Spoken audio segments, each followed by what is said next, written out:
मैं मूर्ति पूजक समुदाय से कहना चाहूंगा, अरिहंत परमात्मा की भक्ति को कम करके देवी देवताओं की भक्ति करना भी नादानियत है, पागलपन है, अज्ञानता है। चाहे वो माणिभद्र वीर हो, चाहे वो पद्मावती या चक्रेश्वरी माता हो, चाहे वो घंटाकर्ण वीर हो या चाहे नाकोड़ा भैरव देव हो, चाहे वो लक्ष्मी हो या सरस्वती हो, चाहे वो अंबिका हो या कुल देवी हो, अरिहंत परमात्मा की भक्ति के समतुल्य, अरिहंत परमात्मा की भक्ति के समकक्ष किसी और की भक्ति हो नहीं सकती। अरिहंत परमात्मा के बराबर आप अपने परिवार को भी समझ नहीं सकते। अरिहंत परमात्मा के बराबर आप परमात्मा के साधुओं को भी समझ नहीं सकते। अरिहंत परमात्मा के समकक्ष आप देवी देवताओं को भी समझ नहीं सकते। कोई नेता, कोई शक्ति, कोई सामर्थ्य, कोई देवी देवता, कोई साधु संत, कोई चमत्कारिक व्यक्ति, कोई विद्वान, कोई डिग्रीधारी, कोई भी अरिहंत परमात्मा की भक्ति के तुल्य नहीं आ सकता। ये पहले मूर्ति पूजक परंपरा में जन्म लेने के बाद समझना होगा, सीखना होगा। अपने में से बहुत सारे पागल लोग हैं जो भगवान को बाद में और भैरू जी को पहले पकड़ते हैं। ऐसे पागल भी हैं जो भगवान को बाद में और माणिभद्र वीर को पहले पकड़ते हैं। ऐसे भी हैं जो भगवान को बाद में और घंटाकर्ण वीर को पहले पकड़ते हैं। ऐसे भी हैं जो अंबिका, चक्रेश्वरी या फिर कुलदेवी अथवा फिर कोई ज्वाला मालिनी, पंचांगुली अथवा कोई सरस्वती और लक्ष्मी को पहले पकड़ते हैं और भगवान को बाद में, अथवा भगवान पर इतना ध्यान नहीं देते, इन देवी देवताओं में रचे पचे रहते हैं। उनके लिए क्या कहा जा सकता है? उनके लिए इतना ही कहूंगा, अभी उनका जैन कुल में जन्म बाकी है। अभी उनका जन्म नहीं हुआ, अभी वे गर्भ में हैं, जिन शासन के गर्भ में हैं, अभी उनका जन्म बाकी है। जिन शासन पाकर के भी वो धर्म की व्यवस्थाओं को समझे नहीं है। मैं आप सबसे कहना चाहूंगा, हाथ जोड़कर मिच्छामि दुक्कडम देते हुए, माफी मांगते हुए, जो सुन रहे हैं लाइव, उनके लिए भी और आपके लिए भी, कि मैं भैरू जी का, घंटाकर्ण वीर का, माणिभद्र वीर का, अथवा भूमिया जी का, अथवा पद्मावती माता का, चक्रेश्वरी माता का, सरस्वती माता का, लक्ष्मी माता का, ज्वाला मालिनी माता का, किसी भी जिन शासन के देवी देवता का अथवा किसी प्रकार की साधना पद्धति का विरोधी नहीं हूं। मैं उसके अगेंस्ट में नहीं बोल रहा हूं, मैं आपको समझा रहा हूं, आप समझें कि आपका क्रम क्या हो। मुझे ये बताइए, पिताजी भूखे बैठे हों, माताजी भूखी बैठी हों और आप नौकरों को खिलाने लगो या दोस्त को खिलाने लगो, ये उचित है क्या? पिताजी को बैठने को चेयर ना हो, माताजी को बैठने को कुर्सी ना हो, वे खड़े हो और आप किसी दोस्त को बुला करके बिठा दो, ये उचित है क्या? या नौकर को बिठा दो, ये उचित है क्या? नहीं। सम्मान की एक प्रक्रिया होती है कि जो तपस्वी हैं उनकी भक्ति पहले करनी है, जो बूढ़े हैं उनकी भक्ति पहले करनी है, जो अशक्त हैं यानी कि निर्बल हैं, दुर्बल हैं अथवा बीमार हैं, उनकी भक्ति पहले करनी है। उसके बाद में किसका क्रम आएगा? जवान लोगों का क्रम उसके बाद में आएगा। समझो कोई बालक रो रहा है तो उनकी भक्ति पहले करनी है। समझो हम किसी के घर में वहरने के लिए जाएं, आप हमको कोई स्वादिष्ट वस्तु या कोई भी अच्छी चीज वहरा रहे हैं, अचानक आपका छोटा सा बेटा या छोटी सी बिटिया उस वस्तु के लिए जिद करने लगे और रोने लगे, तो साधु के लिए नियम है कि साधु भगवंत को वो रोते रोते वहरना नहीं है। साधु भगवंत को ये कह देना है कि पहले आप उसको दे दीजिए। समझो एप्पल का एक पीस आपने वहराने के लिए या केले का एक टुकड़ा वहराने के लिए हाथ में लिया और आपके नन्हे से बच्चे ने, पोते ने, पोती ने, बेटे ने या बेटी ने हाथ खड़ा किया, लंबा किया या मम्मी का हाथ पकड़ा या कहा मुझे दे, मुझे दे, मुझे दे, तो महाराज साहब का कर्तव्य होता है कि महाराज साहब पहले उसे ना वहरें, क्योंकि वो बालक है, उसे रुला करके नहीं वहरना है, उसकी आत्मा को सता करके नहीं वहरना है, उसे दुख पहुंचा करके नहीं वहरना है, उसे दे दीजिए। अब समझो एक ही केला है और उसने मांग लिया है, तो महाराज साहब न वहरे, उसे दे दिया जाए। क्योंकि ऐसा हो जाने के बाद में जब महाराज साहब चले जाएंगे तो मम्मी बराबर 70 भेदी पूजा उतार देगी, साला नालायक, मालूम नहीं पड़ता है, कभी से केला पड़ा था खाया नहीं, महाराज साहब को वहराने लगी और तभी तूने हाथ में से ले लिया, महाराज साहब के पात्र में से केला वहराने से रह गया, लाभ नहीं मिला अपने को।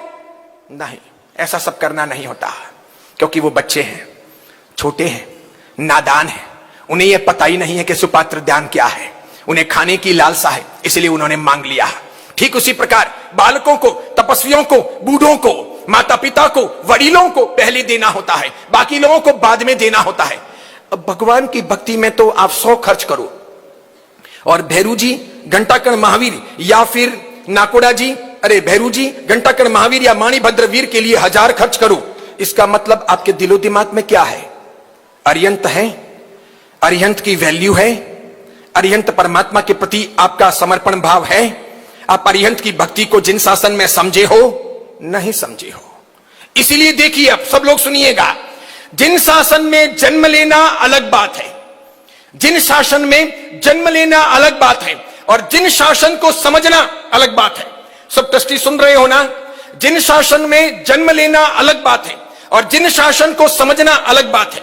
मैं आपका हूं, आप निश्चिंत रहें, मैं आपका विरोधी नहीं हूं, मैं आपको बुरा भला नहीं कह रहा हूं, मैं सुनने वालों को भी डांट नहीं रहा हूं, मैं आपका हितेच्छु हूं, मैं आपका अपना हूं, आपके घर का सदस्य हूं, आपकी रोटियों से मेरी जिंदगी बनी है, मैं 40 साल आपका खा करके यहां बिताया हूं। अभी भी मैं अगर सही सही आपको नहीं कहूं तो मैं गद्दार कहलाऊंगा कि महाराज साहब दोगले थे, महाराज साहब ने अपने मतलब सिद्ध कर दिए लेकिन हमारी आंखें नहीं खोली, महाराज साहब ने अपने मतलब सिद्ध कर दिए लेकिन हमें सही ज्ञान नहीं दिया। इसलिए मैं आपको कह रहा हूं, मुझे किसी भैरू जी से, माणिभद्र से, पद्मावती माता से या हमारे अपने समुदाय के ही देव जो हैं वो घंटाकर्ण वीर से किसी से पक्षपात नहीं है, लेकिन अरिहंत परमात्मा से बढ़कर के कोई देवी देवता नहीं होते। समझ रहे हो आप? इसीलिए ओकेशनली जब कोई विशिष्ट पूजन हो, विशिष्ट अवसर हो या उनका दिन हो, उसी दिन सिर्फ देवी देवताओं की आरती होनी चाहिए, बाकी अरिहंत परमात्मा की आरती के सिवाय कोई आरतियां नहीं होनी चाहिए। यह परंपरा गलत है, यह गलत सिखाया जा रहा है। आज सिखा रहे हो, सिखाने वाले कल तुम चले जाओगे, तुम्हारी परंपरा भटक जाएगी। फिर वो अरिहंत परमात्मा की आरती पर इतना ध्यान नहीं देगी, देवी देवताओं में मशगूल बन जाएगी। हमें पार उतरना है, हमें अरिहंत के शासन को चिलाना है। मुझे बताइए कि माणिभद्र वीर पहले या आदिनाथ परमात्मा और महावीर स्वामी भगवान पहले? अरिहंत परमात्मा पहले, माणिभद्र वीर बाद में। घंटाकर्ण वीर पहले कि अरिहंत परमात्मा पहले? कौन आए पहले दुनिया में? अरिहंत परमात्मा लाई। फिर भैरू जी पहले या अरिहंत परमात्मा पहले? अरिहंत परमात्मा पहले। भैरू जी को, माणिभद्र वीर को, घंटाकर्ण वीर को अरिहंत परमात्मा लाए अथवा अरिहंत परमात्मा को माणिभद्र वीर, घंटाकर्ण और भैरू जी लाए? कौन किसको लाया? पद्म विमल सागर जी मुझे लाए कि मैं पद्म विमल सागर जी को लाया? मैं पद्म विमल सागर जी को लाया, ये मुझे नहीं लाए, मेरे गुरु जी मुझे लाए। पार कौन उतारेंगे? घंटाकर्ण वीर उतारेंगे, माणिभद्र वीर उतारेंगे, या भैरू जी उतारेंगे, या अरिहंत परमात्मा पार उतारेंगे? सवाल उठता है, घंटाकर्ण वीर, माणिभद्र वीर, भैरू जी वगैरह अन्य देवी देवता जो भी जिन शासन के हैं वे पार उतर चुके हैं या उतरने बाकी हैं? उतरने बाकी हैं। अरिहंत परमात्मा के पार उतरने की प्रक्रिया बाकी है या पार उतर चुके हैं? उतर चुके हैं। जो पार उतर चुका है वो पार उतार सकता है, जो पार उतरा नहीं है वो पार उतार नहीं सकता। इसीलिए अरिहंत परमात्मा की भक्ति होती है। देवी देवता हमारे साधर्मिक हैं, उनका सम्मान हो सकता है, अपमान नहीं करना है, उनके आमने सामने से मुंह नहीं फेरना है। लेकिन अरिहंत परमात्मा जितना तवज्जो उनको नहीं दे सकते, भक्ति में लांछन नहीं लगा सकते, भक्ति को मलिन नहीं कर सकते। प्रभु के शासन में ये सभी हैं। बुद्धि सागर सुरेश्वर जी महाराज साहब ने घंटाकर्ण महावीर के बारे में लिखते हुए कहा है कि हे घंटाकर्ण वीर, तुम शक्तिशाली हो, सामर्थ्यशाली हो, तुम अरिहंत के उपासकों का बेली बनना, तुम अरिहंत के उपासकों की भीड़ हरना, तुम अरिहंत के उपासकों के कंधे से कंधा मिलाकर पास में खड़े रहना, तुम अरिहंत के उपासकों को दुखी मत होने देना, जब अरिहंत के उपासकों को तकलीफ पड़े तुम हाजरा हजूर रहना। मैं तुम्हारी साधना इसलिए कर रहा हूं कि तुम अरिहंत के उपासकों को कमजोर मत बनने देना। समझ रहे हो आप? यानी पहले अरिहंत, अरिहंत के बाद में वो सपोर्टर। भैरू जी से, माणिभद्र वीर से, पद्मावती माता से, घंटाकर्ण वीर से, अन्य अन्य शासन देवी देवताओं से ये प्रार्थना कर सकते हैं कि देव गुरु धर्म की उपासना के मार्ग पर आगे बढ़ते हुए, ये छोटा सा सांसारिक अलौकिक जीवन जीते हुए, ये कमाते हुए, खाते हुए, पीते हुए, परिवार बसाते हुए, जाते आते हुए, लेन देन के व्यवहार करते हुए, परिवार की गुजर बसर करते हुए, समाज में, दुनिया में, संसार में जीते हुए कई प्रकार के छोटे बड़े दुख आते हैं, तकलीफें आती हैं, समस्याएं आती हैं। हे सभी शासन रक्षक देवी देवताओं, आप हम अरिहंत की भक्ति के उपासकों को सपोर्ट करना, हमको थामना, हमको सहयोगी बनना, हम धर्म से पतित ना हो जाएं, हम मलिन ना हो जाएं, हम हार ना जाएं, हम सुसाइड ना कर लें, हम उस सूत्र पर उपड़ा ना कर लें, हम गैर मार्ग पर चले ना जाएं, हम बदल ना जाएं, हम धर्म परिवर्तन ना कर लें, हम मन मन में रोने ना लग जाएं, हम अरिहंत को विमुख ना कर लें, हम अरिहंत से मुंह ना मोड़ लें। हमारी नैतिकता, मानवता, धार्मिकता, आध्यात्मिकता जीवंत रहे, बरकरार रहे, इसके लिए आप सहयोग देना। यह सहयोग मैं आपसे भी मांग सकता हूं, यह सहयोग मैं पुलिस से भी मांग सकता हूं, यह सहयोग मैं किसी कलेक्टर से भी मांग सकता हूं। मांगते हैं ना, अपने सिक्योरिटी के लिए सहयोग मांगते हैं, अव्यवस्थाएं होती हैं तो सहयोग मांगते हैं, डर लगता है तो सहयोग मांगते हैं, समस्याएं होती है तो सहयोग मांगते हैं, या फिर कोर्ट में जाते हैं, रीट पिटीशन दायर करके भी सहयोग मांगते हैं। लेकिन इसका मतलब यह नहीं हुआ कि वे हमारे सर्वस्व हो गए, वे हमारे सहयोगी हैं, सपोर्टर हैं, हमारे रक्षक हैं। समझ गए आप? इसीलिए आरती सिर्फ अरिहंत परमात्मा की होनी चाहिए, सदैव, दोनों समय, भावपूर्वक, निर्मल भावों से युक्त, कि प्रभु आप मुझे पावन बनाना, मेरे दुख मेरे पावन बने बिना मिटेंगे नहीं। मैं कितना भी बड़े परिवार को लेकर चल रहा हूं और कितना धन धान्य से संपन्न हुआ हूं, दुखों को मिटाने के लिए भगवान आपका ज्ञान जरूरी है। फिर कोई ओकेशन हो, कि कोई माणिभद्र वीर का दिन हो, आसू सुदी पंचमी हो, कोई पद्मावती माता का दिन हो, कोई घंटाकर्ण वीर का दिन हो, काली चौदस हो, कोई भैरू जी का दिन हो, ऐसे दिन उनकी आरती कर लेते हो। अरिहंत परमात्मा की आरती के बाद तो कोई दुख नहीं है, कोई तकलीफ नहीं है, कोई पीड़ा नहीं है। लेकिन अरिहंत परमात्मा की आरती का चढ़ावा 125 मण जाए और किसी भैरू जी की, माणिभद्र वीर की या घंटाकर्ण वीर की आरती का चढ़ावा 126 मण भी जाए, तो ये उस आराध्य के प्रति अन्याय है, ये गलतफहमी है, ये गफलत है, ये नादानियत है, ये पागलपन है, ये नासमझी है। ये कैसी बात है? गुजराती में के घरनो छोकरो घंटी पीसे अने उपाध्याय जी ने आटो, घरनो छोकरो घंटी पीसे अने उपाध्याय जी ने आटो, यानी घर का बेटा बेचारा घंटी पीस रहा है और आटा सब उपाध्याय लेके जा रहा है, पड़ोसी लेके जा रहा है। ऐसा न्याय नहीं हो सकता। समझ रहे? पहले अरिहंत प्रभु की भक्ति, उसके उच्चतम आदर्श, उसके बाद में बाकी सभी देवी देवता। ठीक उसी प्रकार अगर कोई आपको प्रभावना करनी है, संग पूजन करना है, भाता बांटना है, तो अरिहंत परमात्मा के नाम से बांटोगे। कि जो भी भगवान की भक्ति करने आएगा, प्रभु की उपासना करने आएगा, जिन शासन के मंदिर में आएगा, या फिर जो भी अरिहंत परमात्मा की पूजा करेगा, उसके लिए है।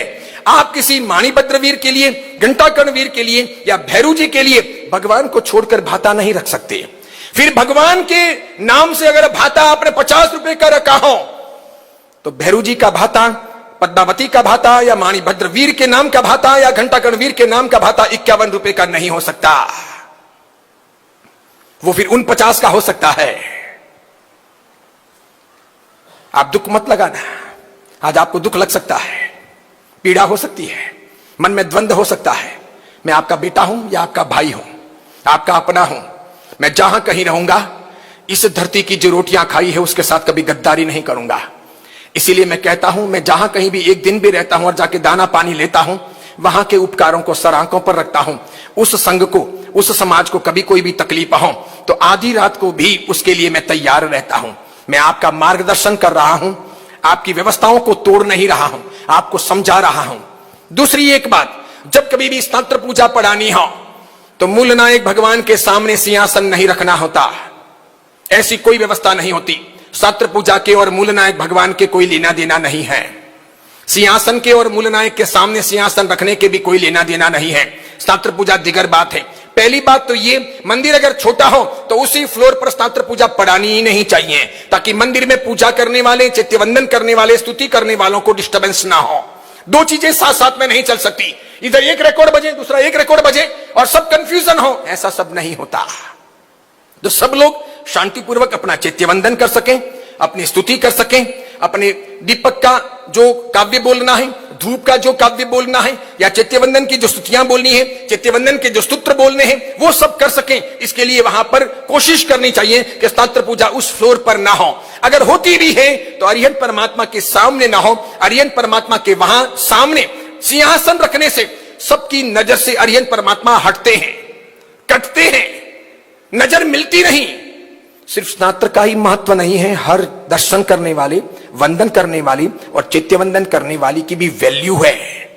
इसीलिए यह कोशिश करनी चाहिए कि हमारी वजह से, हमारे गाने से, हमारे बोलने से, हमारे कोई प्रकार के स्तोत्र बोलने से या सूत्र बोलने से दूसरे को डिस्टर्बेंस होता हो तो कम स्वर में बोला जाए, तेज स्वर में ना बोला जाए। मंदिर में दूसरे लोग भी हैं। हाँ, आपका अपना खुद का घर मंदिर हो या मंदिर बिल्कुल वैकेंट हो, खाली हो, आप अकेले हो, तो जितना आपका दम हो, जितनी आपकी ताकत हो, उतने बढ़िया राग से, उतने जोर से भी आप स्तुति पाठ या स्तोत्र पाठ कर सकते हो या स्तवन बोल सकते हो। समझे, ये अपनी विधियां होती है। मैं सोचता हूं आप देवी देवताओं के मामले में ध्यान रखेंगे।